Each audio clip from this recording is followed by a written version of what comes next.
Saludos, les habla el Padre Ángel Siapi de la Parroquia Cristo Redentor en El Paraíso, San Juan, Puerto Rico.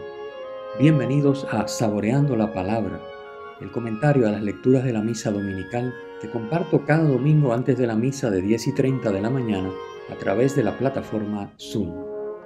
En la descripción de este podcast encuentran de dónde están tomadas las lecturas del domingo. Tienen el enlace al guión de la Lectio Divina Comunitaria, el enlace a los apuntes a los que se hace referencia en el comentario y la dirección de la página web de la Parroquia Cristo Redentor. En el nombre del Padre, del Hijo y del Espíritu Santo. Amén. Dios Padre, que al enviar al mundo la palabra de la verdad y el Espíritu de la santificación, revelaste a los hombres tu admirable misterio. Concédenos, al profesar la fe verdadera, reconocer la gloria de la eterna Trinidad y adorar la unidad en su poder y grandeza. Por nuestro Señor Jesucristo, tu Hijo, que vive y reina contigo en la unidad del Espíritu Santo y es Dios por los siglos de los siglos. Amén. Bueno, celebramos hoy el gran misterio de nuestra fe, la Santísima Trinidad. El domingo siguiente a Pentecostés y, como dijimos creo que la semana pasada, pues el próximo celebraremos el otro gran misterio que es el Santísimo Cuerpo y Sangre de Cristo el próximo domingo. Bien, el misterio de la Trinidad es ciertamente un misterio, no sabemos todos los detalles ni lo podemos explicar, ¿verdad? Pero no es algo irracional, no es algo ilógico, al contrario, es algo que si lo pensamos bien es requerido. Puesto que Dios es amor, Dios no puede ser solitario, tiene que ser una comunidad de personas, porque si no, no podría ser amor. Porque el amor no se da en una sola persona, el amor se da entre personas. Claro, estoy usando la palabra persona, que es la que la tradición de la Iglesia ha utilizado, pero las personas divinas, que escribimos siempre con la P mayúscula, no son como las personas humanas. Las personas divinas, y hago esta salvedad porque a veces nos confundimos, las personas divinas son relaciones, términos de la relación. Porque hay un engendrado y un engendrador, al engendrador lo llamamos padre y al engendrado lo llamamos hijo. De hecho, no lo llamamos nosotros. El hijo, al hacerse hombre, llamó al que lo engendró padre y nos dijo, mi padre. O sea que nosotros estamos usando la terminología de Jesús. No es inventada por la Iglesia, es por el mismo Dios.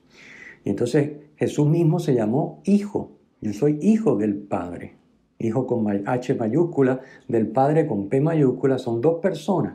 Porque hay una relación de engendrado-engendrador que no es una relación temporal, no es de antes y después, ¿ok? Hago siempre esta salvedad, pero es una relación de un engendrado y un engendrador. El hijo procede del Padre. Y luego ese engendrado, que es el hijo, por eso lo llamamos hijo, porque procede de alguien que lo engendra, que es el Padre, como igual, haciendo la analogía con la vida humana, donde los hijos proceden de los padres, obviamente. Los padres engendran hijos, bueno, pues hacemos lo mismo. Aunque el engendrar divino es otra cosa, y la persona divina es otra cosa, pero recuerden, usamos las palabras humanas, no tenemos otras para, pero hago la diferencia, marco la diferencia para que no piensen que esto es como que el Padre tuvo un hijo, como los seres humanos tenemos hijos. No, no fue así. Pero el hijo fue engendrado por el Padre y procede del Padre. Pero es una procedencia eterna, porque Dios es eterno, no hay antes ni hay después. Es desde siempre y es para siempre. Y ese misterio de esas dos divinas personas, el que engendra y el engendrado, Padre e Hijo, que se entregan mutuamente, porque el Hijo es igualito al Padre, excepto en que es engendrado por el Padre, todo lo demás es igual al Padre. Porque el Padre cuando da, se da por completo y engendra a ese Hijo que es igualito a Él, solamente que es engendrado por Él y por eso es Hijo. Bueno, esos dos se aman con un amor infinito, eterno, divino, ¿verdad? Y ese amor es el Espíritu Santo. Entonces esto, aunque hasta ahí podemos llegar más o menos con nuestras palabras, nuestros balbuceos, pero es puramente lógico y completamente razonable que sea así. Dios es amor. y por lo tanto Dios tiene que ser una comunión de personas, Padre e Hijo y Espíritu Santo, que entre ellos se dona por completo. La donación del Padre al Hijo y del Hijo al Padre es el Espíritu Santo. Bien, pues ese es el misterio que hoy estamos celebrando y esto tiene una cantidad de implicaciones tremendas para nuestra vida, tiene una cantidad de implicaciones tremendas para todo. ¿Por qué? Porque todo lleva el sello de la creación. La creación no es una cosa que anda por allá abajo, que no se sabe dónde, fuera de... No, por supuesto, la Trinidad no es algo que anda por allá abajo, fuera de la creación, en algún punto que ni nos importa, ni tiene nada que ver con... No, no, no. Toda la creación lleva el sello de su autor, que es un Dios trino. ¿Ok? Quiere decir, por tanto, que todo refleja la comunión de la que procede, que es Dios. Obviamente, creado, o sea, la creación es creada, no es hecha por Dios. Dios es increado. Pero ese Dios increado, que es comunión en el amor, cuando crea todo en comunión y todo para vivir la comunión en el amor. Obviamente las criaturas no pueden vivir en el amor, pero su criatura cumbre, el hombre, tú y yo, sí estamos invitados y creados precisamente. El universo está creado para que tú y yo podamos vivir a semejanza de la Trinidad, porque somos imagen de la Trinidad, en comunión de amor. Y eso requiere que haya comunidad, que entre nosotros nos amemos. Uno no puede amarse a uno mismo y decir que ama. No, eso no es amar. Amor es otra persona a la que yo me entrego para buscar el bien de la otra persona. Entonces, cuando todos hacemos eso, estamos reflejando la Trinidad. En la medida que no lo hacemos y buscamos egoístamente nuestros intereses, y yo primero, y yo segundo, y yo tercero, estamos completamente nublando, tapando lo que es la imagen de la Santísima Trinidad. Fíjense que el Papa Francisco, en su Laudato Si, la famosa encíclica verde que se llama así, ¿verdad? Porque habla de ecología y de la protección del ambiente y la naturaleza. Uno de los postulados que recorren el texto y que están resumidos en el número 16 de ese documento, que lo pueden buscar, es: todo está conectado. Todo está conectado porque la Trinidad es el origen de todo, de la creación. Y es como decir, porque el Padre, el Hijo y el Espíritu Santo están conectados. Claro, esta es una palabra humana muy pobre para hablar de la Trinidad, pero están conectados, esa es la verdad. Están más que conectados. La palabra técnica es, en latín, es circumcisio, ¿verdad? Y en griego se dice perihoresis. Eso quiere decir que el Padre está en el Hijo está en el Padre y el Hijo están en el Espíritu Santo, el Espíritu Santo está en el Padre y en el Hijo. O sea, ellos son el uno en el otro. Eso se llama en griego perihoresis. Entonces, pero bueno, vamos a la palabra humana. La palabra humana dice conectado. Porque la creación está conectada. Porque la creación no existe una cosa sin la otra. Nosotros los seres humanos queremos dividirla y romperla en cantos. Y a veces tenemos que hacerlo para estudiarla. Pero la realidad es que la creación no funciona sola. Las cosas no se pueden aislar unas de otras porque dejan de funcionar como deben. No digamos nada, esas son las cosas, ¿verdad? Que de hecho es el gran problema que tenemos, por ejemplo, con la medicina, con la meteorología, con todas las ciencias exactas, todas tienen ese problema. Es decir, porque aislamos y estudiamos un pedazo de la realidad, pues ese pedazo, el modelo que desarrollamos para estudiarlo, analizarlo y predecirlo y controlarlo, no es perfecto, porque la realidad solamente existe en su totalidad. No existe este pedacito que yo estoy estudiando. Claro, yo no puedo estudiar más que un pedacito porque no soy Dios, pero así como funcionan las cosas. Entonces, no digamos nada a los seres humanos. Los seres humanos, pues obviamente, es decir, ningún ser humano existe por sí mismo. Fíjense el relato del Génesis. Y estoy haciendo este preámbulo para que se entienda la relevancia de la fiesta que hoy estamos celebrando, de la solemnidad de la Santísima Trinidad. Repito, no es cuestión de un Dios que anda por allá abajo botado y nosotros aquí en la creación estamos, tú sabes, en lo nuestro, echando para adelante, porque si no, no hay que... No, no, no. Es que Dios está con nosotros, nos invita a estar con Él y en Él. Nos invita a vivir en la Trinidad. Todo lo que creó, lo creó para que tú y yo podamos vivir en la Trinidad. Nos hizo capaces. Envió a su Hijo al mundo y envió al Espíritu Santo como fruto de ese misterio pascual de Cristo, lo vimos la semana pasada, precisamente para que tú y yo podamos vivir en la Trinidad como uno de la Trinidad, como si fuéramos el Padre, el Hijo y el Espíritu Santo, obviamente siendo criaturas. Así que la creación está interconectada, los seres humanos también. Cuando los seres humanos nos rompemos, nos desconectamos, nos aislamos unos de otros, nos enfermamos y nos morimos. Miren ahora con la pandemia cómo estamos. Ese aislamiento, ese corte súbito de comunicación, de relación, de saludarnos, de hablarnos, de estar unos con otros, de compartir experiencias juntos, se ha terminado. Nos hemos, en el mejor de los casos, a 6 pies de distancia y con una mascarilla, no nos podemos tocar, pues se podrán imaginar. Es decir, ha sido un empobrecimiento de nuestra condición humana, porque el ser humano no existe ser humano por sí solo, no puede existir solito. Y los demás allá va ellos. No, no. Yo soy en la medida que los demás son. Y los demás son en la medida que yo soy. Y más específicamente, yo soy en la medida que soy para el otro. Y el otro es en la medida que es para los demás. Así, todos somos más humanos en la medida que somos para los demás. Y somos menos humanos, nos desnaturalizamos nuestra humanidad en la medida que somos menos para los demás hasta llegar al punto que no soy para nadie. Yo, a mí no me importa nadie, ¿verdad? Yo soy Rambo, yo voy por ahí tumbando cabezas porque lo mío es salir yo bien y los demás que se chaven. En esa medida yo dejo de ser, me deshumanizo. Entonces, de ahí la importancia que tiene este tema. Así que les hice referencia al tema de todo está conectado, que está en la encíclica Laudato Si del Papa Francisco. Pero les pongo en el comentario, en el documento del comentario de hoy, dos textos muy hermosos como suplemento, pero para que los analicen, los lean, los mediten y los gocen, los disfruten. El primero es de Benedicto, que habla precisamente sobre este tema, que en todo lo que existe está grabado el misterio de la Trinidad y por lo tanto nada existe si no es en relación. Igual que el Padre no existe solo, sino solo en relación con el Hijo y en el Espíritu Santo. Y así podremos decir de todas las otras dos personas de la Trinidad. Pues de la misma manera, cada uno de nosotros no podemos existir solos. Nos creemos, es un espejismo. Yo pienso que yo solo por mi cuenta puedo estar, pero creo que la pandemia nos ha dejado bien claro que no. Primero porque nos ha aislado y segundo porque y ahí nos hemos dado cuenta del empobrecimiento, incluso de las enfermedades que eso conlleva, ¿verdad? La cantidad de depresiones, entre otras cosas.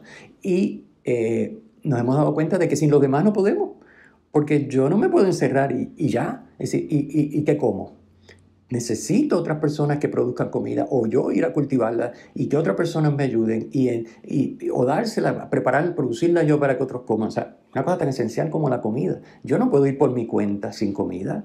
Entonces nos necesitamos de modo práctico, pero nos necesitamos de manera existencial, ¿verdad? Ontológica, en el plano del ser. El ser humano no es ser, sino es en comunión. ¿Por qué? Es el sello de la Trinidad. El Padre no es Dios, sino es en comunión de amor con las tres divinas personas, con el Hijo y con el Espíritu Santo. Bueno, esto es bien importante de entenderlo, porque hoy en día está amenazada precisamente la familia que lleva el sello de la Trinidad. ¿Ok?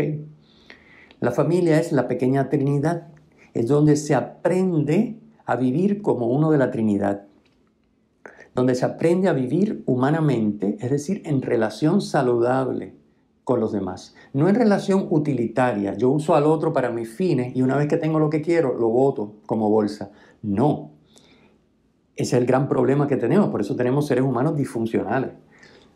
La familia es para aprender desde mi realidad, que no puedo negar, ¿verdad? Como hace la ideología de género, que dice, no, yo soy lo que yo quiera, yo no soy lo que yo soy, porque lo que yo soy no existe, es lo que yo quiera. Así que soy hombre, soy mujer, soy gato, soy niño, soy todo a la misma vez. ¿Quién sabe?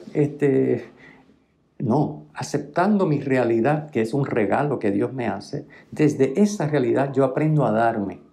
Porque no es lo mismo darse como hombre que darse como mujer, ¿verdad que no? No es lo mismo darse como gato, que de hecho no puede darse porque el gato no puede amar, pero bueno, hoy en día todo es posible, ¿verdad? Según las famosas ideologías estas locas.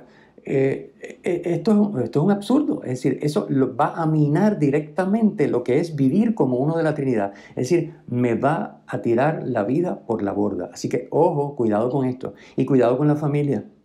La familia no es un sitio, no es un hotel donde todos vamos a buscar las cosas que necesitamos, comida y albergue, y después salimos cada uno a hacer lo que le dé la gana. No, la familia es el lugar donde se aprende a vivir en comunión, se aprende a vivir la relación, igual que el padre está en relación con el hijo, así se aprende, ¿ok?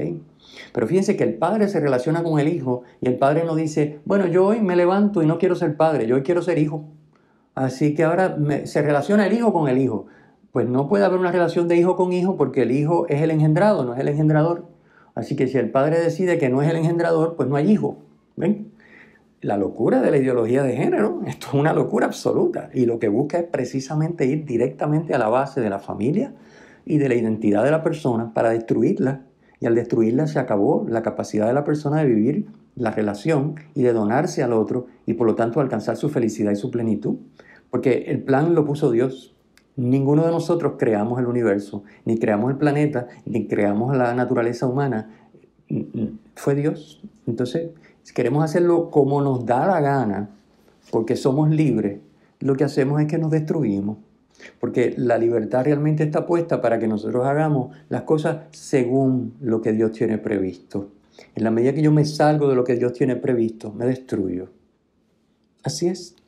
Eso hay que aceptarlo porque es así. Es decir, negar eso es una cosa absurda. Bueno, comentemos las lecturas brevemente.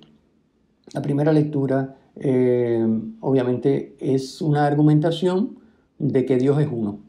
De que, ¿no? Recuerden, en este ambiente, en el Antiguo Testamento, el pueblo en el desierto se encuentra con varias culturas, varios pueblos, etc. Hay montones de dioses, de pseudo dioses, ¿verdad? De la lectura de hoy enfatiza en el discurso de Moisés en este fragmento, hay un solo Dios. Hay un solo Dios. No hay dioses, hay un solo Dios. Pero ese Dios no es solitario, ese Dios es comunión, porque ese Dios es amor. Ese es el mensaje. Entonces, el único que salva es Dios. Y ese Dios que es comunión ha creado sus criaturas para entrar en comunión con ellas, porque Él es comunión en el amor. Y ese Dios que es amor quiere darle lo mejor a sus criaturas. Y lo mejor que Dios le puede dar a sus criaturas es Él mismo. Es Él mismo. Pero Él es comunión en el amor. Entonces, ¿qué es lo que le da Dios a la criatura? La capacidad, la posibilidad, a través del misterio pascual y el envío del Espíritu Santo, de vivir como uno de la Trinidad. No hay regalo más grande, porque esa es la esencia de Dios. O sea, Dios no me puede dar algo más grande que dárseme Él. ¿Qué más puede darme Dios? Nada, eso es lo máximo, Dios, la manera de ser de Dios. Pues Él me invita a vivir la manera de ser de Dios. Esto requiere aprender, repito, a relacionarse y a darse. Y a recibirse unos a otros como el Padre y el Hijo se dan y se reciben. Y ese dar y recibir del Padre y del Hijo es el Espíritu Santo, que se nos ha dado para que aprendamos a darnos y a recibirnos. Aprendamos a amar. No con nuestro amor, porque el amor no consiste en que nosotros hayamos amado, sino en que Dios nos amó y envió a su Hijo al mundo. Fruto de ese misterio pascual, el Espíritu Santo llega a nosotros y con ese Espíritu Santo en nosotros, que es Dios en nosotros amando, ahora nosotros podemos amar. Esto lo hemos estado viendo a lo largo de los últimos 3 o 4 domingos. Así que no voy a repetir las cosas. Pero esa es la idea, ¿verdad? Entonces, básicamente, el discursito, el pedacito este de discurso que escuchamos en la primera lectura de hoy, Dios es uno solo y Dios ama a su pueblo. ¿Y cómo lo sabemos? Bueno, miremos lo que ha hecho por su pueblo. Entonces, eso se aplica también a ti y a mí. Dios es uno solo. ¿Cómo lo sabemos? Porque si hubieran muchos no serían Dios. Y si no fuera comunidad, si fuera solitario, tampoco sería Dios. Ya lo expliqué. Entonces, ¿cómo sabemos que existe? Miremos lo que ha hecho por nosotros. Miremos lo que ha hecho por nuestra familia. Miremos lo que ha hecho por nuestra comunidad. Miremos lo que ha hecho por Puerto Rico, a pesar de todos los desmanes con los que hemos respondido a su amor y a su protección y a su cuidado y a sus dones. Y hacemos lo que nos da la gana y despilfarramos y votamos y somos corruptos y nos matamos y nos robamos. Y bueno, ¿y Dios? ¿Qué hace Dios por nosotros? Miren, ahí estamos todavía. Entonces, pero hay que tener ojo y cuidado. No, esto no podemos simplemente desafiar a Dios. Al contrario, hay que obedecerlo.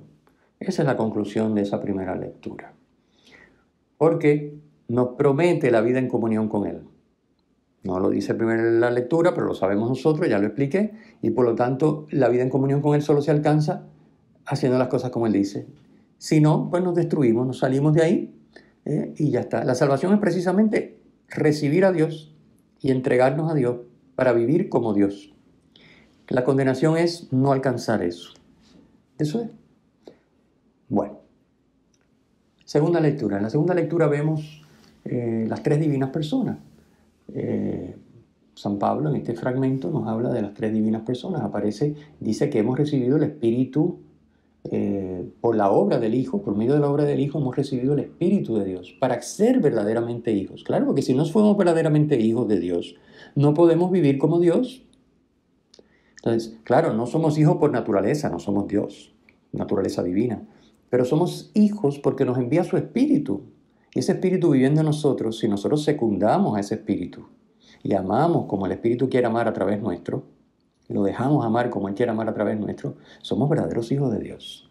Y por lo tanto podemos llamar a Dios Padre, Abba, que es la palabra aramea, ¿verdad? Que incluso la usaba mucho Jesús.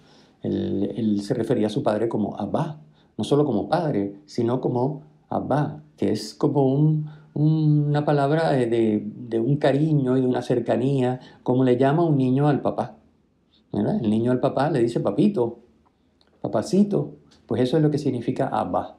O sea, una cercanía y un cariño entrañable. Bueno, está implícito en esa palabra. Pero que tenemos el Espíritu Santo y podemos llamar a nuestro Padre Dios Abba. Como decimos nosotros a veces, ¿verdad? Papito Dios. Como lo diría un niño, pues papito Dios, pues eso es Abba. Bien, así que San Pablo pues, nos explicita aquí cómo se contraponen las obras de la carne a las obras del Espíritu. Las obras de la carne no está hablando del sexo, no. Recuerden que carne en la Biblia es lo humano es carne, el ser humano es carne. Entonces, las obras del ser humano, el ser humano cuando por su cuenta quiere hacer las cosas, esas son las obras de la carne. Las obras del Espíritu son las que el ser humano, recibiendo ese espíritu de hijo adoptivo, permitiendo que ese espíritu sea el que manda y el que dirija en su vida, esas obras son obras del Espíritu. Y eso se contrapone. Y una cosa son las obras de la carne, que es lo que el ser humano por su propia cuenta quiere hacer y puede hacer, que es prácticamente cero, y otras son las obras del Espíritu, que son infinitas porque Dios es todopoderoso. Bien. Entonces, San Pablo dice que somos herederos de Dios.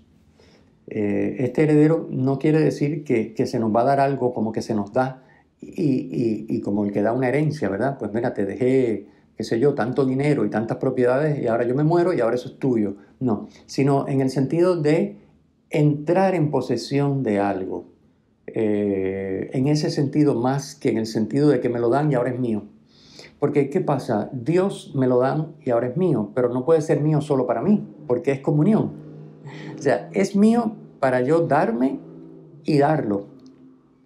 Así que no es mío como el que recibe una herencia y ahora es de él y puede hacer lo que le dé la gana. No, es una posesión, se me da la posesión, pero es una posesión en comunión. Esto no lo podemos olvidar y esto choca con nuestras concepciones. Es decir, bueno, si Dios se me da, pues es para mí. No. Es Dios mío, sí, es Dios mío, pero es un Dios en mí que lo que quiere es que yo me dé a Él dándome a los hermanos. En ese sentido somos herederos de Dios y en la medida que vivimos de esa manera vamos tomando posesión de nuestra vida de hijos de Dios y somos realmente, como dice Pablo, herederos de Dios. Más aún, Pablo insiste al final de ese trozo que leemos hoy de segunda lectura que el sufrimiento con Cristo es el camino para esa glorificación que Dios nos promete como hijos. El sufrimiento con Cristo. Esto no es un lecho de rosas y vamos a gozar todo el tiempo, ¿verdad? Y a pasarlo bien. Y no, es decir, el sufrimiento. ¿Por qué comporta sufrimiento? Porque se trata de volar, trascender los límites de la criatura para amar como Dios ama. Y eso comporta sufrimiento. Eso comporta sufrimiento. Así que, pero ese es el camino para vivir y ser como uno de la Trinidad, ser verdadero hijo de Dios. Bueno, en el Evangelio leemos el final del Evangelio de Mateo. Jesús se encuentra con los 11, ahí está el resucitado con ellos, y fíjense los detallitos de es tan cortito que se nos puede pasar desapercibido, así que me detengo a los detalles que hay que contemplar, que hay que tener en cuenta para contemplar bien la escena y sacarle todo el jugo del mensaje que está escrito en esos poquitos versículos. Primero se encuentran en un monte en Galilea. Lo primero que hay que decir, el monte, obviamente, es que, ya lo sabemos, ya lo hemos escuchado y lo hemos dicho muchísimas veces, el monte es el lugar de la revelación, el lugar de la presencia de Dios, donde está Dios y donde Dios se revela y se manifiesta. Así que fíjense ustedes que en el Evangelio, el monte, en un monte, en el Evangelio, en el Antiguo Testamento, podemos ir al Antiguo Testamento, que ahí aparece el monte muchas veces como el lugar de la revelación de Dios. La ley se le dio a Moisés en un monte, en el Sinaí. Ya más cerca, hay muchas instancias, pero esa es la sobresaliente del Antiguo Testamento. En el Nuevo Testamento, mire, Jesús en Mateo, porque estamos en el Evangelio de Mateo, entrega las bienaventuranzas, que es la ley del reino, de los hijos de Dios. Las entrega las bienaventuranzas en un monte. Jesús se transfigura, se revela y manifiesta su gloria a los discípulos escogidos en un monte, el monte de la transfiguración, ¿verdad? Y Jesús comienza en este monte, donde se despide y termina el Evangelio de Mateo, comienza la misión de los 11. ¿Ok? Así que el monte, el lugar de la revelación. Así que el hecho de que en el monte se aparezca Jesús, ya a punto de ascender al cielo, y ese sea el momento en que a los 11 se le encomienda la misión, como dice el texto de hoy, pues quiere decir que la misión a los apóstoles es una revelación del ser de Dios, porque se les da ese mandato misionero en un monte. Bien, nos llama la atención que hay 4 todos en este texto tan cortito. Está todo poder, se me ha dado todo poder, vayan a todos los pueblos, bautizándolos y enseñándoles a guardar todo lo que les he mandado. Y yo estoy con ustedes todos los días hasta el fin del mundo. 4 todos, miren qué interesante. La palabra todo es muy importante. Todo poder, todos los pueblos, todo lo que les he mandado, todos los días. Entonces, Jesús dice, me ha sido dado todo poder en el cielo y en la tierra. No dice Dios me ha dado, porque recuerden que este evangelio es para judíos. El judío no menciona el nombre de Dios. Por eso San Mateo no dice el reino de Dios, dice el reino de los cielos, para no mencionar la palabra Yahvé, porque la palabra Yahvé es sagrada y no se puede mencionar. Es tan sagrada que no se puede ni mencionar. Entonces, en sustitución de la palabra Yahvé, usaban la palabra Adonai, que es Señor. Pero Mateo utiliza todas estas vueltas, habla del reino de los cielos, en vez del reino de Dios.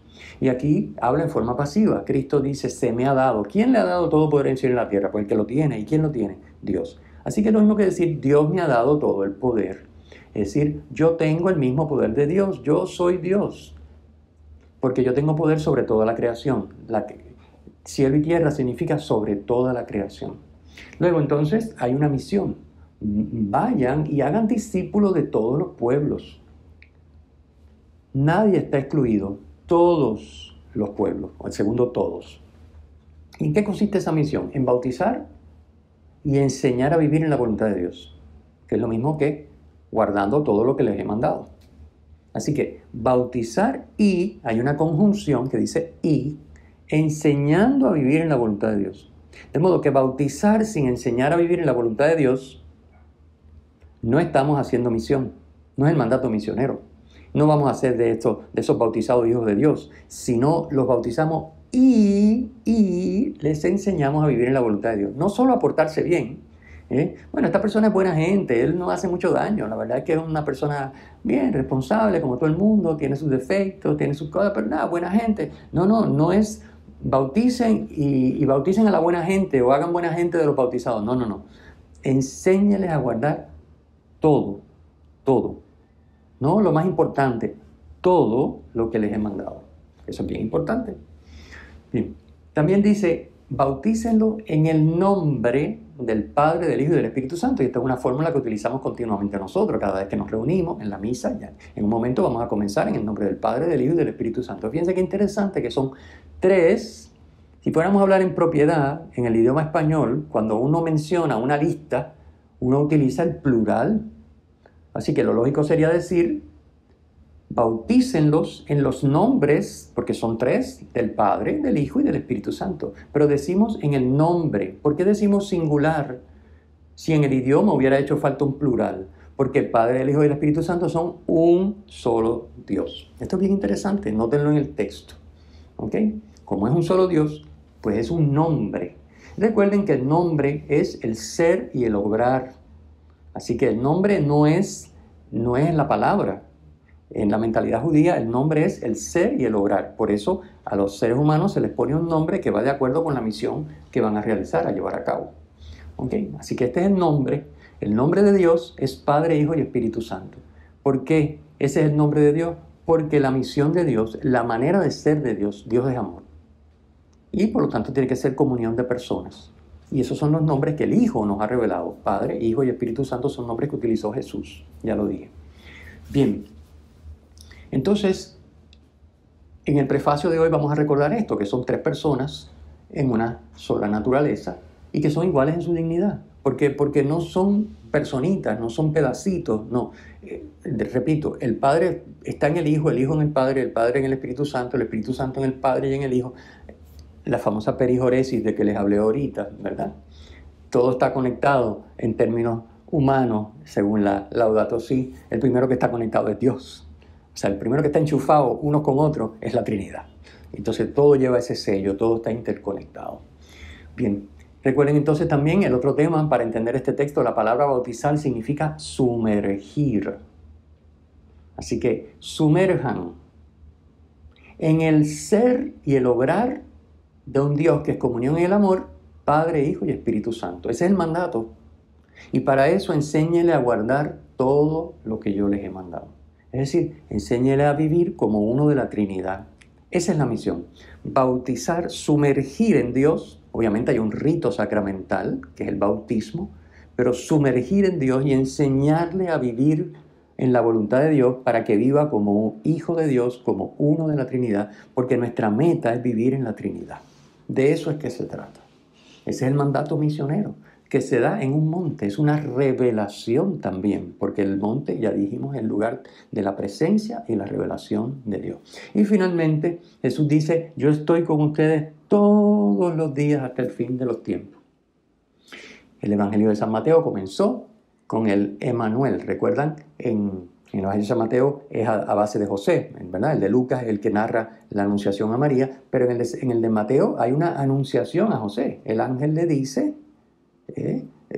lleva a tu casa a María, no temas, porque la criatura que hay en ella es de Dios. Es decir, tómala por mujer, no pasa nada. Eso está previsto por Dios y Él quiere que tú seas el marido, la lleves como esposo a tu casa y cuides la criatura.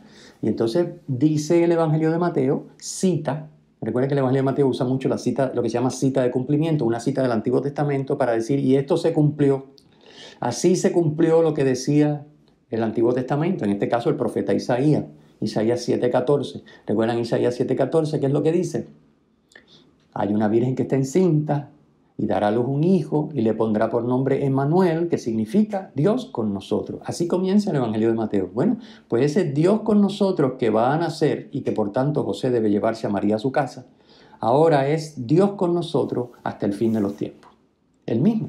Es Emmanuel. Yo estoy con ustedes todos los días. Es decir, yo soy Emmanuel, Dios con nosotros hasta el fin de los tiempos. Así que hay una conexión entre el principio y el final del Evangelio de Mateo muy hermosa. Bien, pues ahí tienen un montón de detallitos que les va a ayudar luego a tomar ese texto y aprovecharlo. Y no olviden ir al documento del comentario que está siempre citado abajo en la descripción del podcast o del video.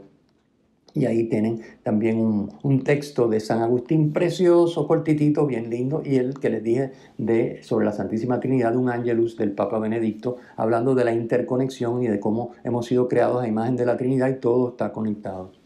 Bien, pues terminamos. El Señor esté con ustedes y con tu espíritu. Que la bendición de Dios Todopoderoso, Padre, Hijo y Espíritu Santo, descienda sobre ustedes y les acompañe siempre. Amén. Si te ha gustado este podcast, por favor, usa el enlace para compartirlo con tus amigos.